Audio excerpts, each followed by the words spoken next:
Rigel Remedy'nin frekansına hoş geldin. Eğer hayatında sürekli aynı şeyleri yaşıyorsan, ilişkilerde kendini kaybediyorsan, para geliyor ama kalmıyorsa ve ne yaparsan yap, bir türlü oturmayan bir hayat hissin varsa, bu bir tesadüf değil. Bu, senin doğum haritanda yazıyor olabilir. Eğer senin de Kuzey Ay düğümün Koç'taysa ya da birinci evdeyse, bu video sana hayat yolunda gitmen gereken yönü anlatır. Ama şunu en başta söylemem gerekiyor. Bu anlatım genel bir yorum. Çünkü senin haritanda Kuzey Ay düğümünün yöneticisi olan Mars'ın hangi burçta ve Güney Ay düğümünün yöneticisi olan Venüs'ün hangi burçta ve hangi evdeler? Bu gezegenler senin bu enerjiyi hayatında nereye akıttığını belirler. Yani Kuzey Ay düğümü sandığından çok daha kişisel.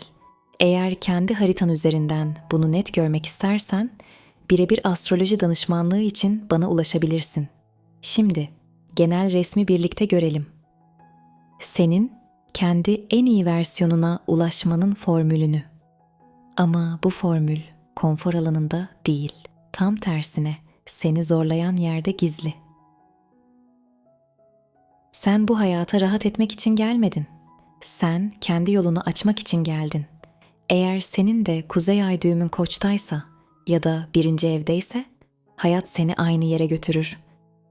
Kendin olmaya. Çünkü birinci ev, Koç'un doğal evidir. Bu yüzden Kuzey Ay düğümü birinci evde olanlar da Koç benzeri bir yolculuktan geçer. Ama bu birebir aynı şey değil. Çünkü burada küçük ama önemli bir fark var. Kuzey Ay düğümü Koç, sana nasıl olman gerektiğini söyler. Daha cesur, daha direkt, daha net, daha yapıcı bencil olmanı ister. Kuzey Ay düğümün birinci evde ise sana nerede gelişmen gerektiğini gösterir. Kimlikte, benlikte, kendini ortaya koymakta. Ama sonuçta ikisi de seni aynı yere getirir. Kendi hayatının merkezine. Kuzey Ay düğümü Koç demek, ruhunun gitmek istediği yön Koç demek. Ama senin geldiğin yer Terazi. Yani geçmişten getirdiğin alışkanlık şu: uyum sağlamak, karşı tarafı düşünmek, hatta kendini yok sayacak kadar. İlişkide denge kurmaya çalışmak ve çoğu zaman kendini geri plana atmak. Ve bu yüzden hayat sana şunu yaşatır: ne kadar uyum sağlarsan sağla, içinde bir şey eksik kalır. Değer görmez, yetersiz hissedersin. Çünkü senin ruhun şunu ister: önce ben. Ama bu bencillik değil, bence olmaktır. Bu kendini var etme süreci. Ve senin gölge tarafın burada başlar.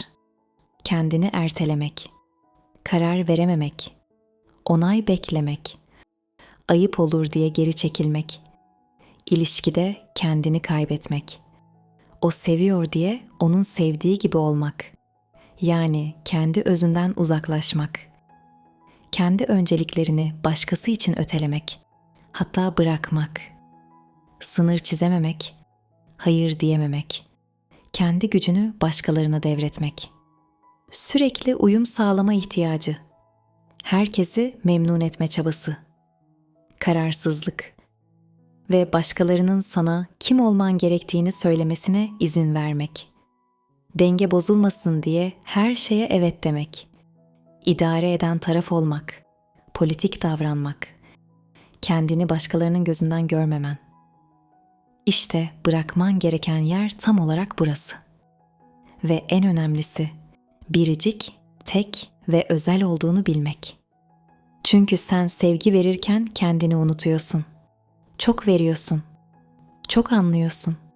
Çok tolere ediyorsun. Çok anlayışlısın. Ağzımızın tadı kaçmasın diye hayır diyemiyorsun. Ama bir noktada kendin kalmıyorsun. Kalamıyorsun. Ve sonra şunu hissediyorsun: tükenmişlik, kırgınlık, yetersizlik ve içten içe bir yalnızlık. Çünkü hayat sana şunu öğretiyor: kendin olmadan kurduğun hiçbir bağ seni doyurmaz. Şimdi gelelim para ve bereket konusuna. sen para kazanamaz değil ama istikrar kurmakta zorlanırsın. Çünkü net karar vermezsin. Değerini tam koyamazsın. Kendi önceliklerin yoktur ve çoğu zaman başkalarına göre hareket edersin. Bu yüzden başladığın şeyler yarım kalır ya da hiç başlayamazsın. Fırsatlar gelir ama tutulmaz. Para gelir ama kalmaz. Çünkü para şunu ister: netlik, karar, yön ve bunların hepsi Koçtur. Hayat aslında senden çok net bir şey istiyor. Kendi yolunu çizmeni. Kimseye sormadan, onay almadan, hata yapma riskini kabul ederek ilerlemeni. Bu kolay değil.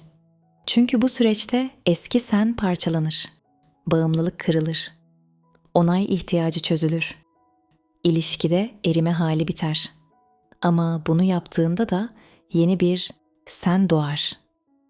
Daha net, daha kararlı, daha güçlü ve en önemlisi kendine güvenen, kendine dürüst olan sen. Ve işte o zaman hayat akmaya başlar. İlişkiler değişir, para akışı değişir, netleşir. Sen değişirsin ve sen değiştiğinde de dışarısı, yani hayatın değişir. Ama tekrar hatırlatmak isterim, bu sadece genel bir çerçeve. Senin hayatında bu enerjinin nasıl çalıştığını Mars ve Venüs yerleşimlerin belirler. Yani gerçek hikaye senin doğum haritanda. Eğer bunu kendi haritan üzerinden derinlemesine görmek istersen, birebir astroloji danışmanlığı için bana ulaşabilirsin. Unutma, sen bu hayata uyum sağlamak için değil, kendi yolunu başlatmak için geldin. Eğer bu video sana bir şey fark ettirdiyse, kanala abone olarak bu yolculukta benimle ilerleyebilirsin. Videoyu beğenmen ve yorumlarda kendi deneyimini paylaşman hem benim için çok kıymetli hem de bu içeriklerin daha fazla insana ulaşmasına katkı sağlar. Belki de yazacağın bir cümle başka birinin hayatında bir şeyleri değiştirecek. Burada olduğun için ve bu alana kalbinle eşlik ettiğin için teşekkür ederim. Şifa olsun. Kolaylıkla ve keyifle olsun.